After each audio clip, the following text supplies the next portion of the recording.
നമസ്കാരം 9 മണി ഒറ്റനോട്ടത്തിലേക്ക് സ്വാഗതം. വിശദമായ വാർത്തകളിലേക്ക്. മുത്തലാഖ് ബില്ല് ഇന്ന് രാജ്യസഭയുടെ പരിഗണനയ്ക്കെത്തും.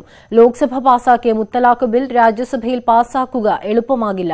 ബില്ല് പരിഗണിക്കുന്നതിന് മുൻപ് തന്നെ സെലക്ട് കമ്മിറ്റിക്ക് വിടണമെന്നാവശ്യപ്പെട്ട് ഇടത് എംപിമാർ രാജ്യസഭാധ്യക്ഷന് കത്തു നൽകി.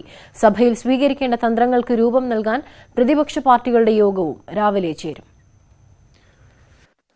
രാജ്യസഭയിലെ കണക്കുകൾ കേന്ദ്ര സർക്കാരിന് ഒട്ടും അനുകൂലമല്ല. NDAയുടെ അംഗബലം 93, UPAക്ക് 112, മറ്റുള്ളവർ 39. ഒരു സീറ്റ് ഒഴിഞ്ഞുകിടക്കുന്നു. ഭരണപക്ഷത്തോട് അനുകൂല നിലപാട് സ്വീകരിക്കാറുള്ള അണ്ണാ DMK മുത്തലാഖിൽ ഒപ്പമില്ല. സമാജ്വാദി പാർട്ടിയും തൃണമൂൽ കോൺഗ്രസും സ്വീകരിക്കുന്ന നിലപാടുകൾ നിർണായകമാകും. മുത്തലാഖ് ക്രിമിനൽ കുറ്റമാക്കുന്ന ഓർഡിനൻസിന് പകരമുള്ള ബില്ലാണ് രാജ്യസഭയിൽ അവതരിപ്പിക്കുന്നത്. പുതിയ ബിൽ വ്യാഴാഴ്ച ലോക്സഭ പാസാക്കിയിരുന്നു. എന്നാൽ രാജ്യസഭയിൽ 1 വർഷമായി മുത്തലാഖ് നിരോധനത്തിനുള്ള പഴയ ബിൽ പരിഗണനയിലുണ്ട്. മുത്തലാഖ് നിരോധന ഓർഡിനൻസിനെതിരെ കോൺഗ്രസിന്റെ പ്രമേയവും പുതിയ ബില്ലിനൊപ്പം ഇന്ന് രാജ്യസഭ പരിഗണിക്കും. ബിൽ രാജ്യസഭ പരിഗണിക്കാതെ നേരിട്ട് സെലക്ട് കമ്മിറ്റിക്ക് വിടണമെന്ന നിലപാടിലാണ് ഇടത് എംപിമാർ. നിർബന്ധമായും സഭയിലെത്തണമെന്ന് നിർദ്ദേശിച്ച BJPയും കോൺഗ്രസും പാർട്ടി എംപിമാർക്ക് വിപ്പ് നൽകിയിട്ടുണ്ട്. ഉപരാഷ്ട്രപതി തെരഞ്ഞെടുപ്പിലുണ്ടായ പ്രതിപക്ഷ നിരയിലെ ചേരിതിരിവ് മുത്തലാഖിലും ഉണ്ടാവുകയാണ് എങ്കിൽ ബിൽ പാസാക്കിയെടുക്കാൻ പറ്റുമെന്നാണ് കേന്ദ്ര സർക്കാരിന്റെ പ്രതീക്ഷ. പഴയ ബിൽ പിൻവലിക്കാൻ ഭരണപക്ഷം പ്രമേയം അവതരിപ്പിച്ചാൽ പ്രതിപക്ഷം എതിർത്ത് തോൽപ്പിക്കാനും സാധ്യതയുണ്ട്. അങ്ങനെയെങ്കിൽ പുതിയ ബിൽ അവതരിപ്പിക്കാൻ പോലും കഴിയാത്ത സ്ഥിതിയുണ്ടാകും. ന്യൂസ് 18 ഡൽഹി. മുത്തലാഖ് വിവാദത്തിൽ തുടർ നടപടികൾ ഉണ്ടാകില്ല എന്ന് പാണക്കാട് ഹൈദരലി ശിഹാബ് തങ്ങൾ വ്യക്തമാക്കിയെങ്കിലും കുഞ്ഞാലിക്കുട്ടി പാർട്ടിയിൽ പരുങ്ങലിലാണ്. പാർട്ടി സംസ്ഥാന സെക്രട്ടേറിയറ്റ് അടുത്ത ദിവസം ചേരാനിരിക്കെ കുഞ്ഞാലിക്കുട്ടിക്കെതിരെ കടുത്ത വിമർശനം ഉയരുമെന്നാണ് സൂചന. കുഞ്ഞാലിക്കുട്ടിക്കെതിരെ ഉയർന്ന മുത്തലാഖ് വിവാദം പാർട്ടിയെ തന്നെ പ്രതിസന്ധിയിലാക്കുന്ന ഘട്ടമെത്തിയപ്പോഴാണ് വിഷയം അവസാനിപ്പിക്കണമെന്ന് തങ്ങൾ ആവശ്യപ്പെട്ടത്. പക്ഷേ പാർട്ടിക്കുള്ളിൽ അത്ര സുരക്ഷിതമല്ല കുഞ്ഞാലിക്കുട്ടിയുടെ നില. മുസ്ലിം ലീഗിന്റെ പാർട്ടി ഘടനയിൽ കുഞ്ഞാലിക്കുട്ടിയോട് വിശദീകരണം തേടിയതും അത് നേതാക്കൾ തന്നെ പരസ്യപ്പെടുത്തിയതും അസാധാരണമാണ്. ബലക്ഷയം വന്ന കുഞ്ഞാലിക്കുട്ടിയെ ചോദ്യം ചെയ്യാൻ പാർട്ടിക്കുള്ളിൽ നിന്ന് കൂടുതൽ പേർ രംഗത്തു വരും. അടുത്ത ദിവസം ചേരുന്ന ലീഗ് സെക്രട്ടേറിയറ്റ് യോഗത്തിൽ കുഞ്ഞാലിക്കുട്ടിക്കെതിരെ കടുത്ത വിമർശനമുയർന്നേക്കും. പാർട്ടി ഉന്നതാധികാര സമിതിയിലെ 4 പേർ കുഞ്ഞാലിക്കുട്ടിക്കെതിരെ പരസ്യമായി രംഗത്ത് വന്നത് ശ്രദ്ധേയമാണ്. PV അബ്ദുൽ വഹാബ് മാത്രമാണ് ഇനിയും മനസ്സ് തുറക്കാത്തത്. അടുത്ത ദിവസം സമസ്ത പണ്ഡിത സഭാ യോഗം ചേരുന്നുണ്ട്. മുത്തലാഖ് വിവാദം സമസ്തയും ചർച്ച ചെയ്യും. വിവാദം ലീഗിലെ ആഭ്യന്തര രാഷ്ട്രീയത്തിലും വഴിത്തിരിവായേക്കും. സംസ്ഥാന കാര്യങ്ങളിൽ തനിക്ക് ശ്രദ്ധ നൽകേണ്ടതുണ്ടെന്ന കുഞ്ഞാലിക്കുട്ടിയുടെ പ്രസ്താവന ചില സൂചനകൾ നൽകുന്നുണ്ട്. ലോക്സഭാ തെരഞ്ഞെടുപ്പിൽ മത്സരിക്കുന്നില്ലെങ്കിൽ അടുത്ത നിയമസഭാ തെരഞ്ഞെടുപ്പ് വരെ പാർലമെന്ററി രാഷ്ട്രീയത്തിൽ നിന്നും കുഞ്ഞാലിക്കുട്ടിക്ക് വിട്ടുനിൽക്കേണ്ടി വരികയും ചെയ്യും. മുഹമ്മദ് ഷഹീദ്, ന്യൂസ് 18 കോഴിക്കോട്. നവോത്ഥാന സന്ദേശവുമായി പ്രഖ്യാപിച്ച വനിതാ മതിൽ നാളെ കാസർഗോഡ് മുതൽ തിരുവനന്തപുരം വരെ 620 കിലോമീറ്റർ ദൂരത്തിൽ 30 ലക്ഷത്തിലധികം വനിതകൾ അണിനിരക്കുമെന്നാണ് സംഘാടകരുടെ പ്രതീക്ഷ. ശബരിമല യുവതീ പ്രവേശന വിധിയും പിന്നാലെയുണ്ടായ വിവാദങ്ങളുമാണ് വനിതാ മതിൽ പ്രഖ്യാപനത്തിലെത്തിച്ചത്. സമുദായ സംഘടനകളെ ഉൾപ്പെടുത്തി പ്രത്യേക സമിതി രൂപീകരിച്ചാണ് സംഘാടനമെങ്കിലും വനിതാ മതിൽ പൂർണ്ണമായും സർക്കാർ നിയന്ത്രണത്തിലാണ്. കാസർഗോഡ് മുതൽ തിരുവനന്തപുരം വെള്ളയമ്പലം വരെ 620 കിലോമീറ്ററിൽ 30 ലക്ഷത്തോളം വനിതകളെ അണിനിരത്തും. നാളെ വൈകിട്ട് 3:30 ആദ്യ ട്രയൽ നടക്കും. 4 വനിതാ മതിലിനായി അണിനിരന്ന് നവോത്ഥാന പ്രതിജ്ഞ. പിന്നീട് പ്രധാന കേന്ദ്രങ്ങളിൽ പ്രമുഖർ പങ്കെടുക്കുന്ന പൊതുയോഗങ്ങൾ. ആഴ്ചകളായി നടന്നുവരുന്ന വിപുലമായ ഒരുക്കങ്ങളെല്ലാം പൂർത്തിയായി കഴിഞ്ഞു. അഭൂതപൂർവമായ ജനപിന്തുണ ലഭിച്ചുകൊണ്ടിരിക്കുന്നുണ്ട്. ഒരു ചരിത്ര വിജയമായിട്ട് ഇത് മാറുക തന്നെ ചെയ്യും. കേരളം ഒരുപാട് ചരിത്രം സൃഷ്ടിച്ച നാടുകൂടിയാണല്ലോ. ഒരു പുതിയ ചരിത്രം സൃഷ്ടിക്കാൻ പോവുകയാണ്. കേരളത്തിന്റെ 2 അറ്റങ്ങളെ കൂട്ടിമുട്ടിച്ച് മനുഷ്യച്ചങ്ങല പോലെയുള്ള വ്യത്യസ്ത പ്രതിഷേധങ്ങൾ മുമ്പുമുണ്ടായിട്ടുണ്ടെങ്കിലും പൂർണ്ണമായും വനിതകളെ പങ്കെടുപ്പിച്ചുകൊണ്ടുള്ള പരിപാടി ഇതാദ്യമാണ്. ഭരണപക്ഷ അനുകൂല രാഷ്ട്രീയ സംഘടനകൾക്ക് പുറമെ സർക്കാർ ഉദ്യോഗസ്ഥർ വരെ പരിപാടിയിൽ അണിനിരക്കുമെന്നതാണ് പ്രത്യേകത. 10 ജില്ലകളിലെ ദേശീയപാതകൾ വഴിയാണ് വനിതാ മതിൽ തീർക്കുക. വനിതാ മതിൽ വിളംബരത്തിന്റെ ഭാഗമായി യുവജനക്ഷേമ ബോർഡ് സംഘടിപ്പിച്ച പേറുക വന്നീ തീപ്പന്തങ്ങൾ എന്ന പരിപാടി തിരുവനന്തപുരത്ത് നടന്നു. ന്യൂസ് 18 തിരുവനന്തപുരം. വനിതാ മതിലിനെതിരെ നിലപാട് കടുപ്പിക്കാനൊരുങ്ങി കോൺഗ്രസ്. സർക്കാർ സംഘടിപ്പിക്കുന്ന വർഗീയ മതിലാണെന്ന തരത്തിൽ നടത്തിയ പ്രചരണം ഫലം കണ്ടു എന്നാണ് KPCC രാഷ്ട്രീയകാര്യ സമിതി യോഗത്തിന്റെ വിലയിരുത്തൽ. വനിതാ മതിലിൽ പങ്കെടുക്കാത്തതിന്റെ പേരിൽ സർക്കാർ പ്രതികാര നടപടിക്കൊരുങ്ങിയാൽ നിയമ നടപടി സ്വീകരിക്കാനാണ് കോൺഗ്രസ് നീക്കം.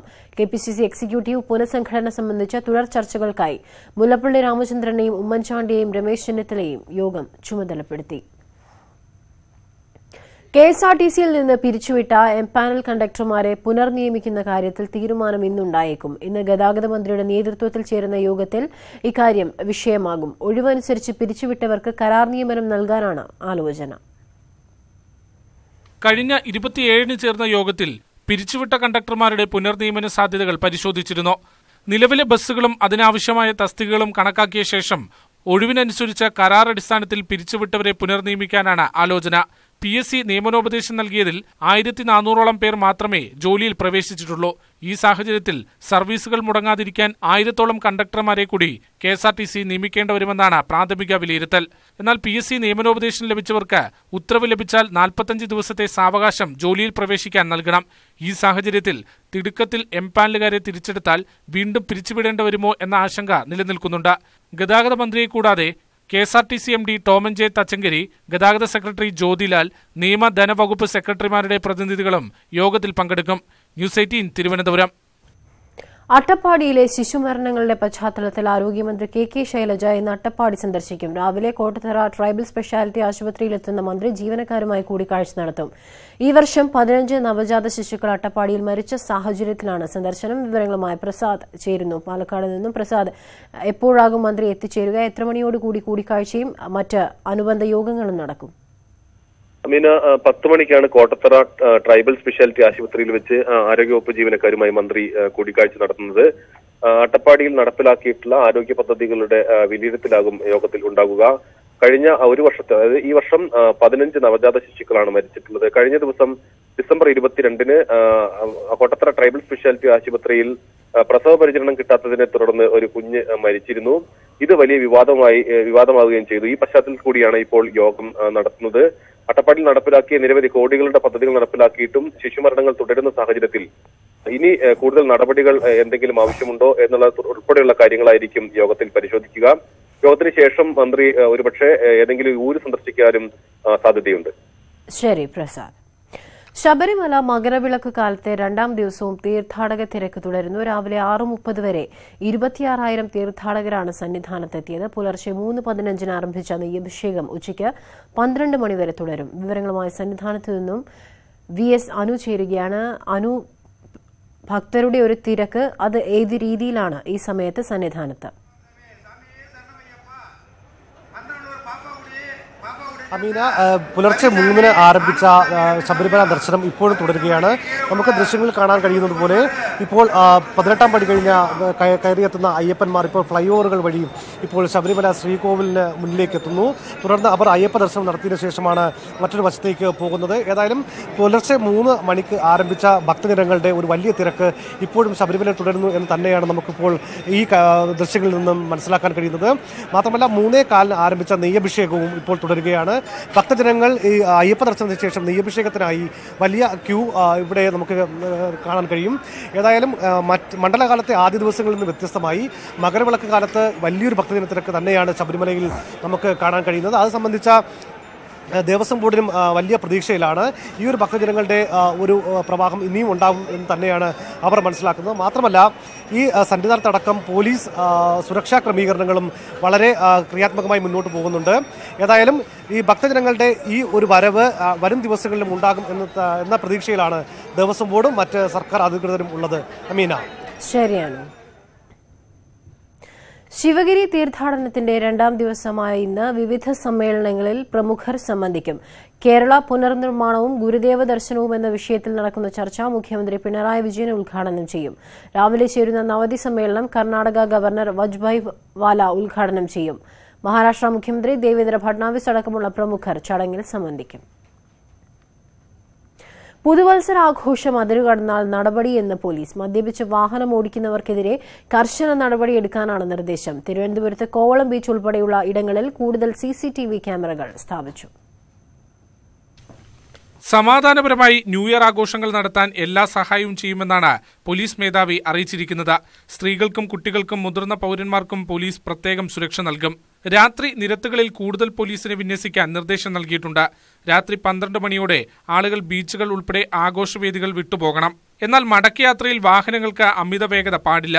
അമിത വേഗത്തിനും മത്സരയോട്ടത്തിനും നടപടി സ്വീകരിക്കാൻ DGP ലോക്നാഥ് ബെഹ്റ നിർദ്ദേശിച്ചു. തിരുവനന്തപുരം ജില്ലയിൽ കോവളം ബീച്ച് ഉൾപ്പെടെയുള്ള ഇടങ്ങളിൽ കൂടുതൽ CCTV ക്യാമറകൾ സ്ഥാപിച്ചതായി city police commissioner P. Prakash പറഞ്ഞു. ഹൗവ ബീച്ചിൽ പോലീസ് കൺട്രോൾ റൂമും ഉണ്ടാകും. 1500 പോലീസുകാരെയാണ് രാത്രിയിൽ നഗരത്തിൽ വിന്യസിക്കുക.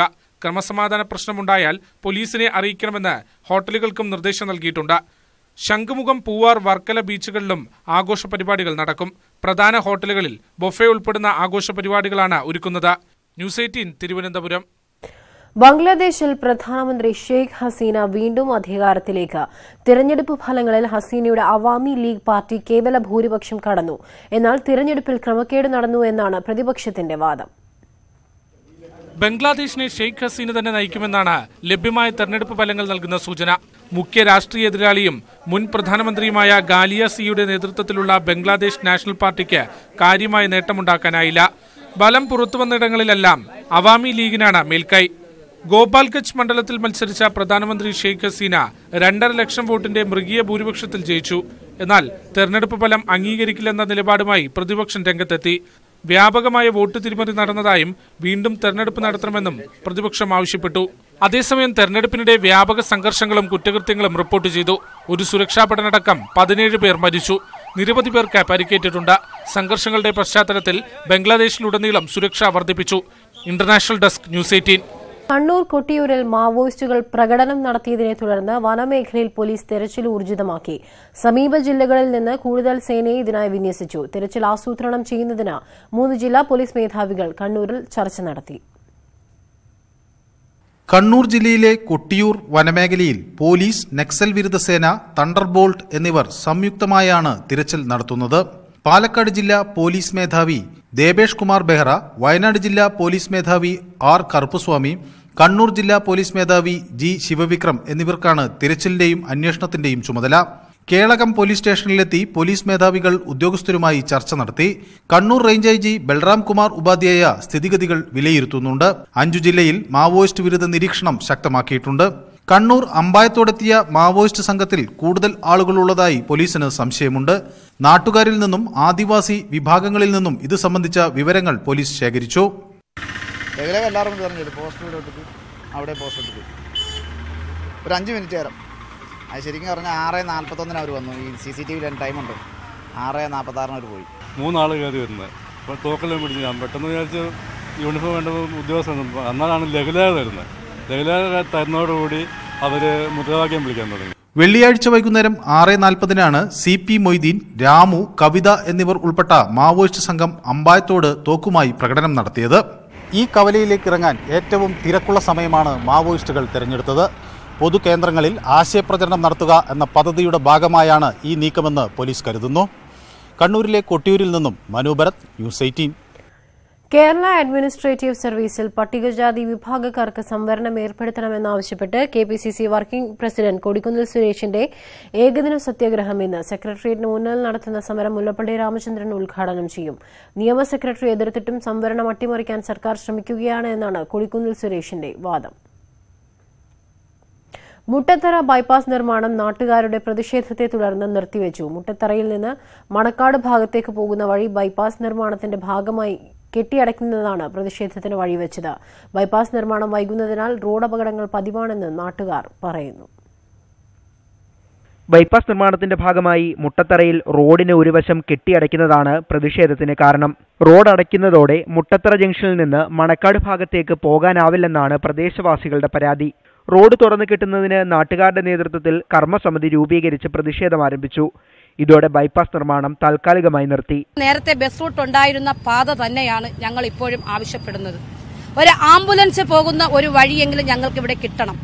അത് കിട്ടും വരെ ഞങ്ങൾ ശക്തമായ സമരവുമായി ഈ സംയുക്ത സമര സമിതി മുന്നോട്ട് പോകും. കല്ലുമൂട്ടിൽ ഇപ്പോൾ നിർമ്മിക്കുന്ന അടിപ്പാത പ്രായോഗികമല്ലെന്നും ആക്ഷേപമുണ്ട്. നിർമ്മാണം ഇഴഞ്ഞു നീങ്ങുന്നത് റോഡ് അപകടങ്ങൾക്കും കാരണമാകുന്നു. മിക്ക ദിവസങ്ങളിലും ആക്സിഡന്റ് ഉണ്ട് ഇവിടെ. ഇപ്പോൾ സിഗ്നൽ ഇപ്പോൾ പുതുതായിട്ട് വെച്ചിട്ടുണ്ട്. അത് ഏത് രീതിയിൽ വരുമെന്നുള്ളത് കാണേണ്ട കാര്യമാണ്. ജനപ്രതിനിധികൾക്ക് പരാതി നൽകിയെങ്കിലും ഫലമുണ്ടായില്ല. ഇതോടെയാണ് നാട്ടുകാർ പ്രതിഷേധത്തിലേക്ക് നീങ്ങിയത്. ന്യൂസ് 18 തിരുവനന്തപുരം. സഞ്ചാരികളെ ആകർഷിച്ച് ഇടുക്കി സേനാപതിയിലെ മുക്കുഴി വെള്ളച്ചാട്ടം. വെള്ളച്ചാട്ടത്തിന്റെ ടൂറിസം സാധ്യത പ്രയോജനപ്പെടുത്തുന്നതിന് നടപടി സ്വീകരിക്കണമെന്ന ആവശ്യം ശക്തമാകുന്നുണ്ട്. പന്നിയാർപ്പുഴയിൽ രാജാക്കാട് സേനാപതി പഞ്ചായത്തുകളെ ബന്ധിപ്പിക്കുന്ന പാലത്തിന് സമീപമാണ് സേനാപതി മുക്കുഴി വെള്ളച്ചാട്ടം. ആവശ്യമായ അടിസ്ഥാന സൗകര്യങ്ങൾ ഏർപ്പെടുത്തിയാൽ ടൂറിസം ഭൂപടത്തിൽ ഇടം നേടുമെന്നാണ് പ്രദേശവാസികളുടെ വാദം.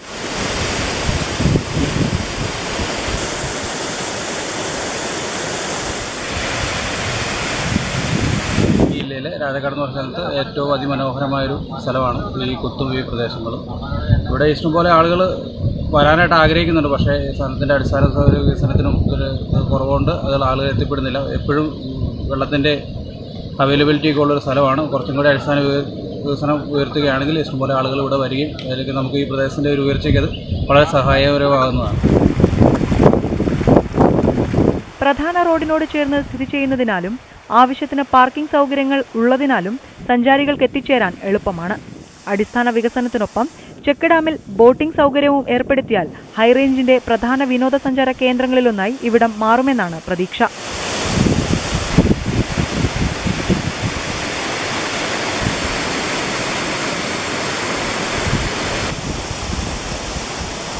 ന്യൂസ് 18 ഇടുക്കി.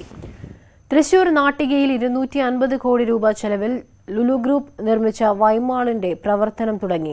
മാളിൽ നിന്നുള്ള ലാഭം മുഴുവൻ ജീവകാരുണ്യ പ്രവർത്തനങ്ങൾക്ക് നൽകുമെന്ന് Lulu group chairman M A. Yusuff Ali അറിയിച്ചു.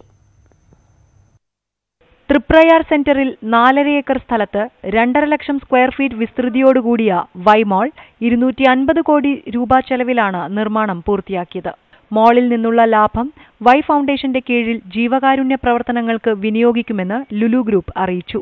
വിവിധ ആരാധനാലയങ്ങൾക്കും ഇതിൽ നിന്നുള്ള ലാഭം നൽകുമെന്ന് Lulu group chairman M A. Yusuff Ali. 5 acre സ്ഥലവും ഈ ബിൽഡിങ്ങും ഞാൻ ജീവകാരുണ്യ പ്രവർത്തനത്തിന് ചാരിറ്റി ആയിട്ട് കൊടുക്കുകയാണ്. ഇതിൽ നിന്നുള്ള വരുമാനവും എല്ലാം പാവപ്പെട്ടവർക്കും അക്ഷരർക്കും വേണ്ടിയിട്ട് ഞാൻ കൊടുക്കുകയാണ്.